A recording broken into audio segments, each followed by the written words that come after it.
Hello and welcome to another episode of Loyalty Chats with Tom, a series of informative and engaging podcasts of no more than 15 minutes, just right to listen to through your lunch, your coffee break, or your journey home. We provide engaging loyalty insights into the future of the sector, and all our podcasts are focused on where the industry is going next. Today, I'm joined by Lia Grimberg from Radicle Loyalty, a strategy consultant based out of Canada, like the loyalty people, very much focused on loyalty and customer engagement. Welcome, Lia. It's great to have you on. Thank you so much for having me on. It's my pleasure. Please introduce yourself to our community. Hello, everybody. Pleasure to meet you. My name is Lia Grimberg, and like Tom said, I run Radicle Loyalty. We help people get returned customers. We specialize primarily in retail and financial services, but we're happy to help anybody. We have customers all across the world, including a couple in Canada, which are Meridian Credit Union and Community Natural Foods, which is a natural food store in Calgary. Fantastic. Thank you very much. So we're here today actually to discuss the current trend around brands looking for emotional connection with their members. And this is a really important trend. I wouldn't say it's necessarily a new trend, but it's certainly a current and emerging trend where lots of brands are looking to get into this. So tell me, Leah, what do you think about this particular trend? Why are businesses starting to look at this? This is a trend, and this is a topic that's near and dear to my heart, pun very much intended. There was Ontavo's report recently came out to say that current loyalty programs are about 65% rational, but a lot more of them want to get into the emotional territory in the future, and that is music to my ears.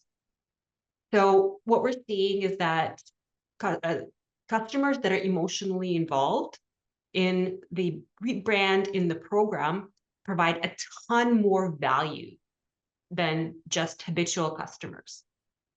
We just recently did a webinar on my end that had a professor of loyalty on, and she talked about the fact that you can get a 20% incremental engagement and spend from customers that are emotionally involved versus those that are habitual. And that is Yeah. huge. Yeah, absolutely.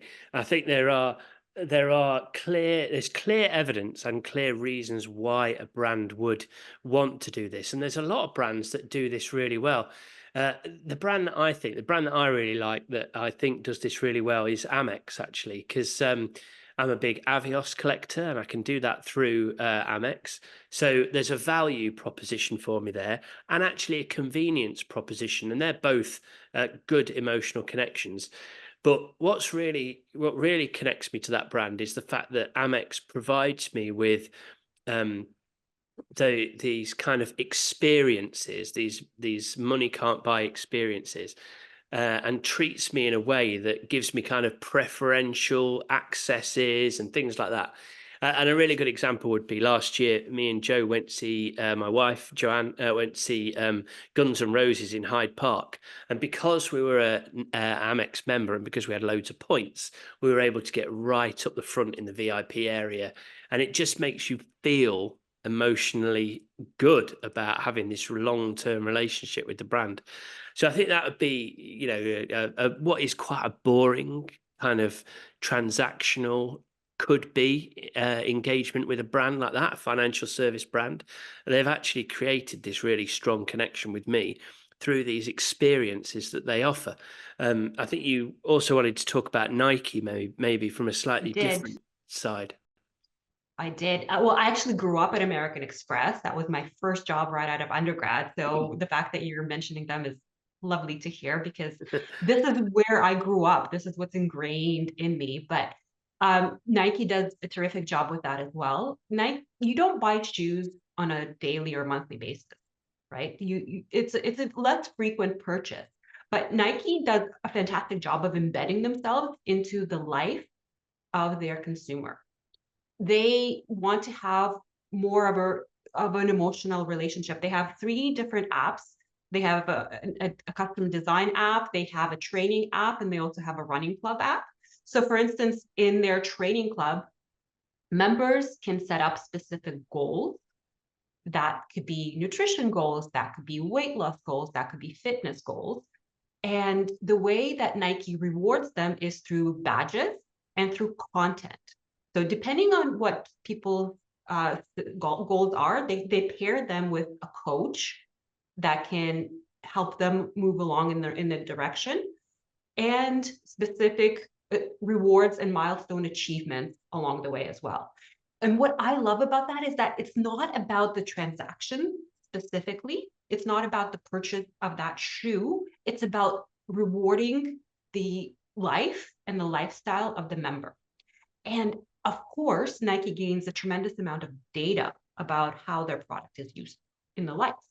And through that, they can actually have conversations of, did you know that your shoes are only good for about 700 to 800 kilometers? It Yeah. may be time to consider a new one. And based on how you're using it, this may be a couple of models that could suit Yeah. your Yeah, so there's a lot to unpack there, but you're quite right. It's aligned to hobbies. There's goals and leaderboards, which creates gamification within the program. There's also opportunities to upsell, cross-sell, etc. There's lots going on there, but the thing that I really love about programs like that is that because they've collected that data about you in terms of what you do, what your hobby is, how you perform, how you train, everything becomes hyper personalized. And I think 100%. that's really where the emotional connection gets stronger and stronger and stronger, right? That's it. Yeah. Once you have that relationship with Nike and all of your data is embedded in that app, what's the likelihood that you're going to switch to Yeah, another app and exactly. start from Yeah. scratch? Yeah, absolutely. Yeah, it's going to be very difficult for that consumer to move away once they've developed that sort of connection. So, It makes it very sticky. yeah, exactly. So we've talked about a couple of brands that are getting it right, but it feels to me like there's certain sectors where this kind of emotional connection works really easily. So, Mhm. sports, hobbies, interests, it's quite easy. I think luxury brands, cosmetic brands, everyone always talks about Sephora within this space, and they do emotional connection extremely well. We're not going to cover that road again. But what about the other sectors? What about the QSRs or the grocers or those guys? How do they create these emotional connections? Yeah, I mean, there are certain sectors that are ripe for it, absolutely. So like you mentioned lifestyle. I would also argue that baby brands, pet Yeah, brands, any of that can also build a really rich kind of relationship with their customers. But for everyone else, there's not one specific way of actually doing it. What I recommend to my clients is figure out what assets that you currently have that are being underutilized. So for instance, I have an entertainment client and they have a large parking lot. So could part of that parking lot be distributed specifically to their most heaviest spenders, best clients, and have preferred parking? Same yeah, thing with preferred queues to buy tickets at the casino, that kind of stuff. yeah, But IKEA does a really great job. They have a ballroom where you can, balls as in literal balls, where you can drop off your child for free babysitting while you shop. That is a resounding benefit of whoever had a screaming toddler around with them around IKEA. That is yeah, great. yeah. That For is cool. for that is really cool. For grocery stores, content is a hugely underutilized and underappreciated reward. Grocery stores know so much about us. Mm, So if my grocery store knew that I was a foodie or that I particularly like to cook, which I don't, but let's for the argument's sake that say that I do, if they can determine best recipes for me just in time based on the things that I purchase and the kind of cuisine that they can infer that I enjoy, that will bring me coming back, and that creates a relationship that is well beyond the transaction. yeah, understood. Yeah, I think you're right. I think it doesn't necessarily have to be a kind of overt gesture like, oh, understanding how you train and things like that. or personalizing experiences. It could just be around product quality and convenience and content. So yeah, I think Yeah. there's any sector can do this, right? But they have to think about how they do it.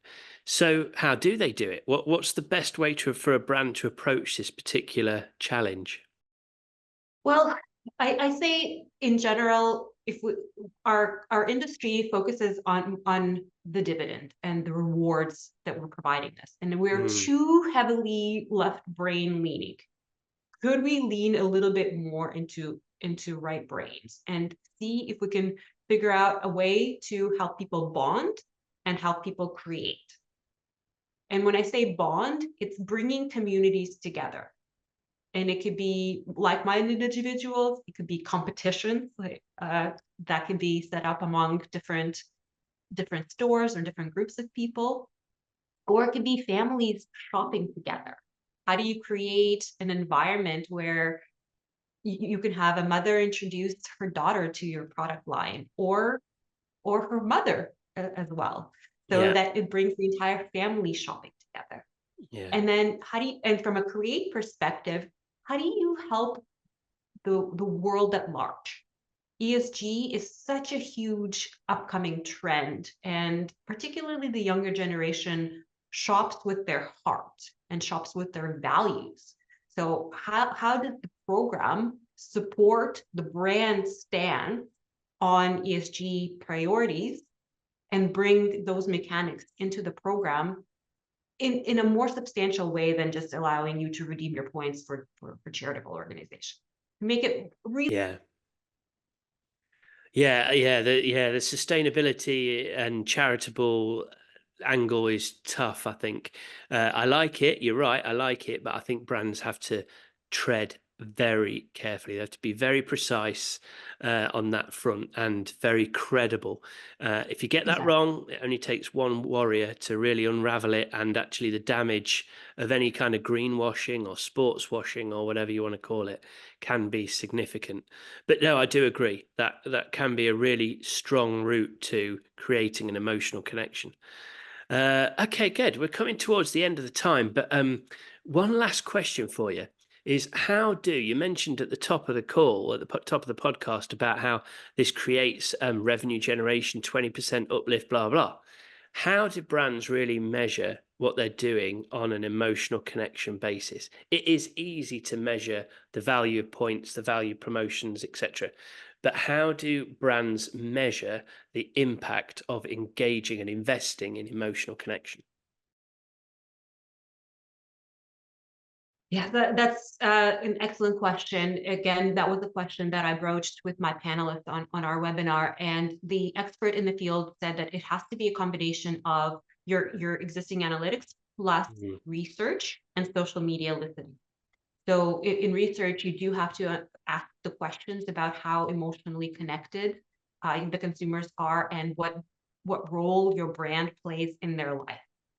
Only then can you understand the difference between this is just a habit because I fill up at this particular gas station because it just so happens to be next to my house, or I actually do have an affinity for that. And then social media listening is in terms of more advocacy and how I talk about the brand and to whom I engage with. And yeah. then from an analytics perspective, if you can track advocacy, but also there should be that incrementality in terms of spend and brand engagement and consumption of Yeah. your content. Yeah, amazing. Thank you.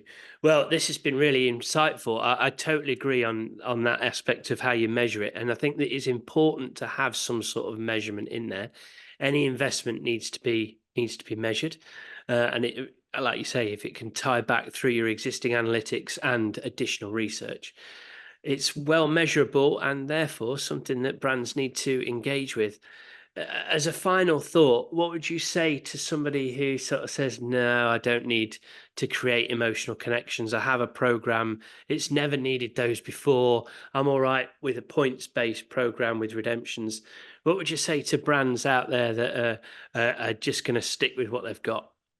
Yeah, I'm sure there's tons of those out there as well, and to them, I'd say that's your prerogative. Absolutely makes sense for you to continue your transactional program, but Yeah, don't surprise if absolutely. you get left Yeah, I behind. think, yeah, getting left behind is right. Like many brands are doing this really well now, and it is making a big impact on their revenue stream and also their customer retention and engagement. So yeah, consider it wisely, if I would say to brands, because you will be left behind. But listen, it's been an absolute pleasure to have you on, Leah. Thank you very much for your insight, and thank you everybody else for listening in. I hope you've enjoyed it. Thank you so much, Tom.